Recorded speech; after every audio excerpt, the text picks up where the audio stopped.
Nguras artinya mengosongkan atau membersihkan tempat penampungan air. Sedangkan enceh adalah tempayan besar yang terbuat dari tanah liat dan digunakan sebagai tempat penyimpanan air untuk memasak hingga berwudu. Tradisi nguras enceh di makam Raja-Raja Mataram Imogiri merupakan tradisi penyucian enceh milik Sultan Agung yang dipercaya sebagai benda pusaka yang dapat mendatangkan keberuntungan. Dari dulu ya, itu dari dulu turun itu, karena itu peninggalan Sultan Agung enceh ini. Enceh ini cindramata dari 4 kerajaan. Yang sebelah barat sendiri Nyai Danumurti dari Palembang. Sebelah timurnya Kiai Danumoyo dari Aceh. Timurnya lagi Kiai Mendung dari Rom Istanbul, Turki. Dan sebelah timur sendiri dari Thailand, Nyai Siam. Itu waktu dulu tempat air sesuci, air wudhu di Keraton ya, di Keraton Mataram. Setelah beliau Sultan Agung itu mangkat atau meninggal, ditaruh di depan gapura ini, hingga sekarang dipercayai oleh masyarakat, dianggap jimat. Jadi dipercayai oleh masyarakat air yang sudah masuk dalam gentong atau enceh itu air yang banyak barokahnya, banyak gunanya, karena sebagai peninggalan seorang aulia. Karena beliau Sultan Agung seorang raja, juga seorang aulia atau wali yang syiar agama Islam di tanah Jawa ini, seperti meneruskan seperti Wali Songo. Yaitu makanya tadi Mbak sudah ada yang masuk, itu ada yang dimakamkan di sana, ada dalang, ada sinden, itu sebagai syiar agama Islam waktu beliau Sultan Agung memegang kekuasaan, seperti kan Sunan Kalijogo dulu ya, sebagai itu syiar agama Islam pakai kesenian Jawa. Itu enceh ini dulu sebagai cindramata ya. Setelah beliau mangkat, beliau Sultan Agung mangkat, ditaruh di depan gapura ini, hingga sekarang itu dianggap jimat. Setiap bulan Suro, itu harinya hari Jumat Kliwon, itu dikuras, diisi, itu dari dulu sampai sekarang itu masih diberlangsungkan.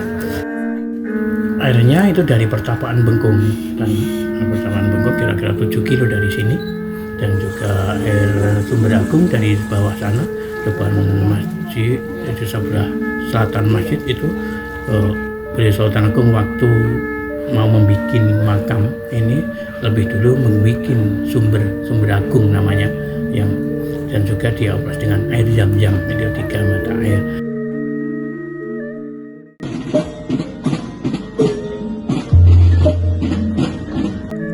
Kirap Siwur menjadi tahap awal tradisi nguras enceh, di mana siwur atau gayung yang digunakan untuk menguras enceh dikirapkan dari pendopo Kapanewon Imogiri menuju makam Raja-Raja Mataram Imogiri. Sebelum dilaksanakan kirap, siwur diambil oleh Bupati Jurukunci Surakarta dan Bupati Jurukunci Yogyakarta di Puralaya Imogiri. Kirap ini mengikut sertakan masyarakat dari beberapa kelurahan sebagai bergodo dan diiringi beberapa gunungan. Tiba di makam Raja-Raja Mataram Imogiri, dilakukan prosesi serah terima siwur. Kirap ini dilaksanakan 1 hari sebelum prosesi nguras enceh. Pada malam 1 Suro, dilaksanakan tirakatan dan ziarah di makam Raja-Raja Mataram Imogiri untuk mengirim doa kepada Sultan Agung dan keluarganya. Pada pagi harinya, sebelum prosesi nguras enceh, dilakukan tahlilan dan doa bersama oleh abdi dalam dan warga yang hadir. Dalam prosesi ini, sesajen tak luput disertakan. Selanjutnya adalah tahapan utama, yaitu nguras enceh. Nguras enceh diawali dengan menaburkan bunga ke dalam dan sekitar enceh. Kemudian tutup enceh dibuka oleh juru kunci. Siwur yang diantarkan melalui prosesi kirap digunakan untuk mengambil air dalam enceh. Enceh dikuras dengan air yang disalurkan menggunakan ember secara berantai. Warga yang hadir dengan antusias membawa botol untuk mendapatkan air dari enceh tersebut. itu ada filosofinya orang. Ya gentong ya, atau guci itu kan diibaratkan itu dulu kan ilmu itu diibaratkan itu air ya, air itu. Jadi dulu kalau bahasa Jawa ya, menuntut ilmu itu kalau bahasa Jawa itu ngangsu kawruh, sama dengan ngangsu itu mengambil air yang bisa di sumur, di mana ngangsu juga ya, itu ilmu juga gitu, ngangsu kawruh kalau bahasa Jawa. Makanya gentong itu diibaratkan itu sebagai tempat ya, ilmu ibaratnya. Kalau sekarang ibaratnya seorang guru atau kiai atau apa itu makanya walaupun sering ya gitu memberikan kesucian bagi yang menggunakan untuk tempat bersuci, sehingga yang menggunakan bisa suci ya dari air itu, tapi bukan semata-mata tempat itu juga tidak kena kotoran. Walaupun sering ngasih supaya orang menggunakan bisa mendapat kesucian, tapi yang sendiri bukannya itu langsung suci, nggak bisa kena kotor, enggak. Itu ibaratnya guru, walaupun guru atau kiai sering memberi pencerahan orang-orang lain, tapi bukannya itu kiai atau guru tidak bisa salah, walaupun guru walaupun ya bisa juga salah. Karena itu sebagai makhluk. Hingga saat ini, tradisi nguras enceh masih tetap eksis dan baru saja dilaksanakan pada hari Jumat 27 Juni 2025. Pelaksanaan tradisi ini menjadi bentuk penghormatan masyarakat kepada Sultan Agung serta menjadi wujud perilaku religius masyarakat dalam bentuk prosesi kenduri dan tahlil sebelum dilaksanakan prosesi nguras enceh oleh juru kunci. Tradisi ini harus terus dilestarikan sebagai wujud kebudayaan lokal masyarakat Jawa di wilayah Imogiri, Yogyakarta.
Buatan sabun sekap. Oh iya, kayak mau. Oh, mau minta foto mobil ya. Fotonya nih. Aplikasi ini ya. Harga sama ini. Ini sudah dapat akhirnya.